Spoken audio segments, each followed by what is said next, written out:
Hello cricket and welcome to the ZaltZone World T20 semi-final and final preview special. I am Andy Zaltzman reporting live, yes, live from ESPNcricinfo's secret bunker underneath the Earth's crust. So, only 4 teams left and, would you believe it, England are not one of them.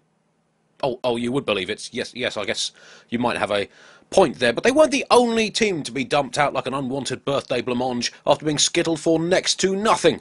Australia, Pakistan, New Zealand all had the decency to do the same. In fact, England scored the highest total with their quite heroic 88 against the Netherlands of those 4 nations and lost by the smallest margin of any of those teams in the game in which they were eliminated, which I think means technically we came 5th, which is basically a share of bronze medal in my book, unless they're counting other factors such as matches won or percentage of national cricketing dignity still intact after the end of the 2013-14 international season.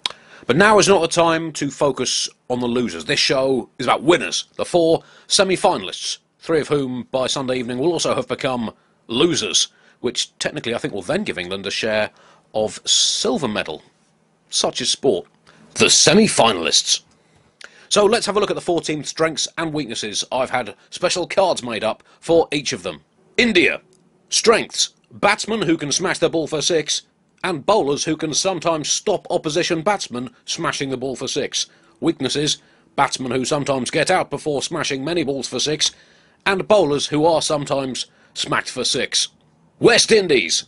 Strengths: batsmen who can smash the ball for 6, and bowlers who can sometimes stop opposition batsmen smashing the ball for 6. Weaknesses: batsmen who sometimes get out before smashing many balls. There do seem to be some similarities emerging here, and bowlers also sometimes smacked for 6. South Africa. Yes, that does seem to be largely the same. And Sri Lanka, that is 4 out of 4.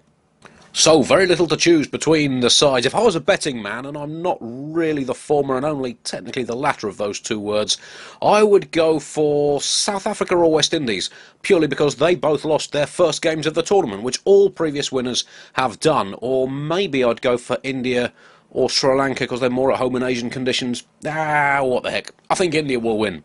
Maybe. Well, of the eliminated teams, the Netherlands will clearly be the happiest. New Zealand and Pakistan look very good for a time, but in their crucial final group matches, both folded quicker than a surfboard and beachwear retailer in the Siberian city of Verkhoyansk. Australia, well, they spoilt their entire season by losing 3 T20 games in a row. I can barely even remember what happened in the rest of their 2013-14 season. No. It's gone.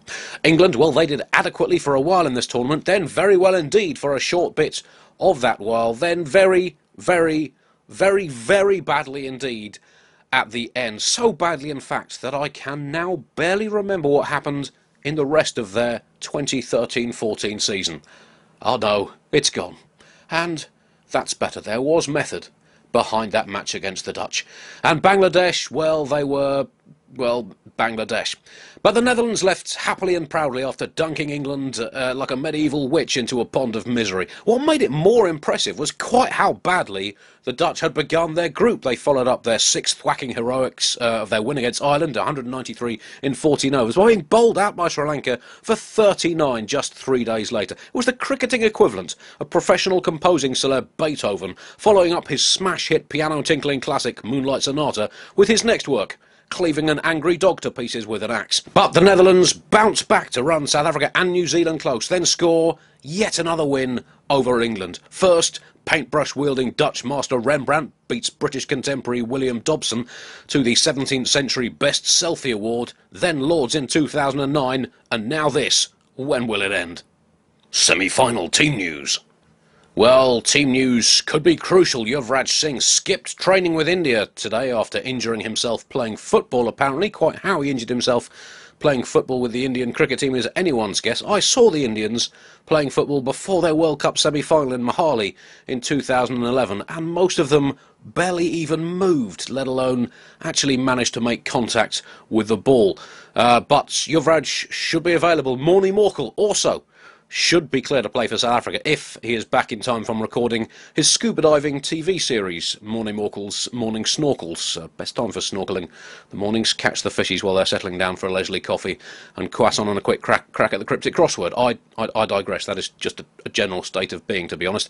India's Suresh Raina should be okay for the semi-final after recovering from a grade 0 tweak of the anterior index finger abductal flexocator muscle sustained whilst overexcitedly jabbing a button on a quiz machine in response to the question which 1980s British girl band featured a yellow bendy fruit in their name.